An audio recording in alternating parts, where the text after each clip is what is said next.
বর্তমান অবস্থার প্রেক্ষাপটে যদি বলি যে ঠাকুরগাঁও জেলার যে সীমান্তগুলো রয়েছে সেই সীমান্তগুলোর পাশে যে বাংলাদেশিরা অবস্থান করছে তাদের মধ্যেও নাকি ভয়ভীতি কাজ করছে, এমনটি কিন্তু আমাদের কাছে অনেকেই ফোন করেছেন এবং তারা বলছেন যে তাদেরকে বিভিন্ন লোকজন হুমকি ধামকি দিচ্ছে। আসলে এই বিষয়টি জানা দরকার যে কারা হুমকি ধামকি দিচ্ছে। আমরা একটি ভিডিওতে দেখেছি যে তারা কিন্তু ঠাকুরগাঁও জেলার যে রানীশঙ্কল উপজেলা রয়েছে সেই রানীশঙ্কল উপজেলার যোগদল নামে একটি সীমান্ত রয়েছে, সেই যোগদল সীমান্তের যে পাশেই নদী রয়েছে সেই নদী পার হয়ে কয়েকশো যুবক তারা কিন্তু পেরিয়ে যাচ্ছিলেন ভারতে। এ সময় যখন আমাদের এই বিষয়টি আমাদের চোখে পড়ে তখন আমরা এই ভিডিওটি ধারণ করি যে তারা কেন অবৈধভাবে ভারতে যাওয়ার চেষ্টা করছেন। তাদের সাথে কথা বলার চেষ্টা করা হয়, তারা যে বিষয়টি আমাদেরকে জানিয়েছেন সেই বিষয়টি নিশ্চয়ই আপনারা শোনাবো, সেটি শুনুন।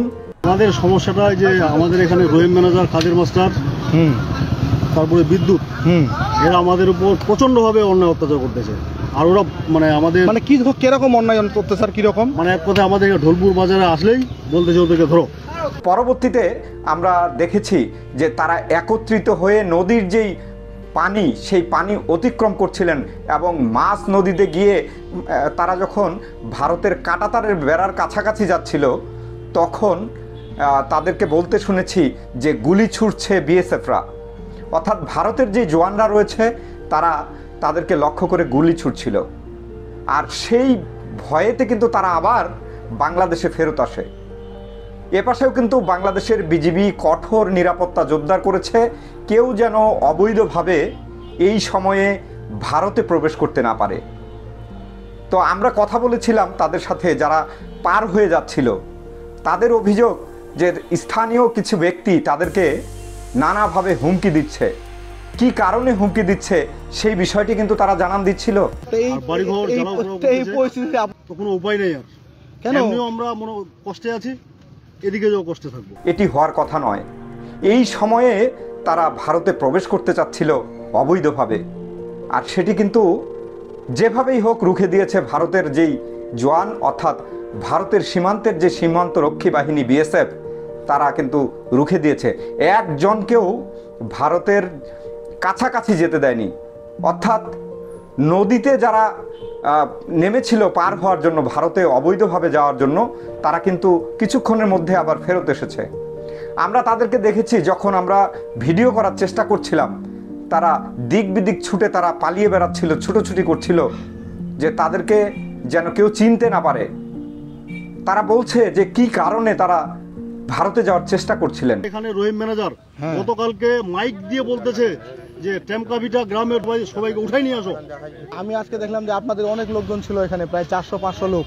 তো এই লোকগুলা যদি সবাই যদি আপনারা প্রতিহত করতেন তাহলে তো এই সমস্যা হতো না। আমরা আছি 400-500, ওরা আছে একবার 4-5 হাজার। এটি আসলেই কাঙ্ক্ষিত নয়।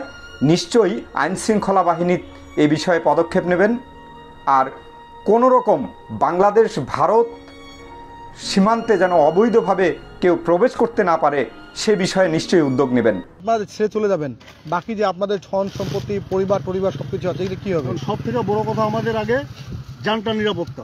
জানে আপনাদের কেউ কারো কোনো কিছু হয়েছে এখন পর্যন্ত? আমাদের সিরেনরা প্রফেসর, ওনার বাড়িঘর সবকিছু জ্বালাই দিয়েছে। ওনার কিছু হয়েছে? উনি তখন ছিল না বাসায়। সব জায়গায় এরকম বিক্ষিপ্ত দু একটা ঘটনা ঘটতেছে। আমাদের কাশীপুর ইউনিয়নে আমাদের আওয়ামী লীগের নেতা অনেক আছে, প্রায় হাতে গোনা প্রায় 30-40 জন। সিরেন্দা এবং তাপসবাবু আমাদের ওদের থেকে অনেক নিচের নেতা। আরও কোনো কিছু হইল না, আমাদের গ্রামে অ্যাটাক হইল। হয়তোবা তারা না বুঝেই অনেকটা করেছেন। সেই জায়গা থেকে তারা স্থানীয় জনপ্রতিনিধি বা স্থানীয় আইনশৃঙ্খলা বাহিনীর দায়িত্বে যারা রয়েছে তাদেরকে বিষয়টি অবগত করবেন, তাহলে হয়তো এই বিষয়টি সমাধান হতে পারে। আমরাও সেটি মনে করছি।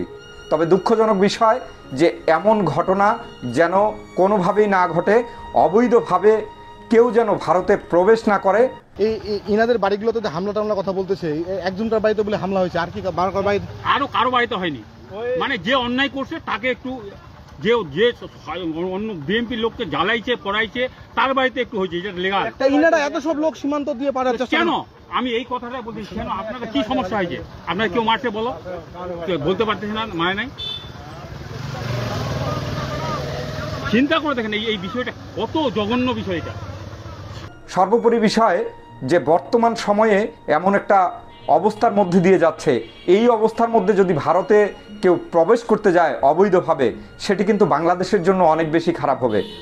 কারণ ভারত মনে করছে যে বাংলাদেশে ব্যাপক নির্যাতন চলছে কোথাও না কোথাও, আর সে কারণেই এই নির্যাতন সইতে না পারে তারা ভারতে অনুপ্রবেশ করছে, এমনটি কিন্তু ধারণা করতে পারে।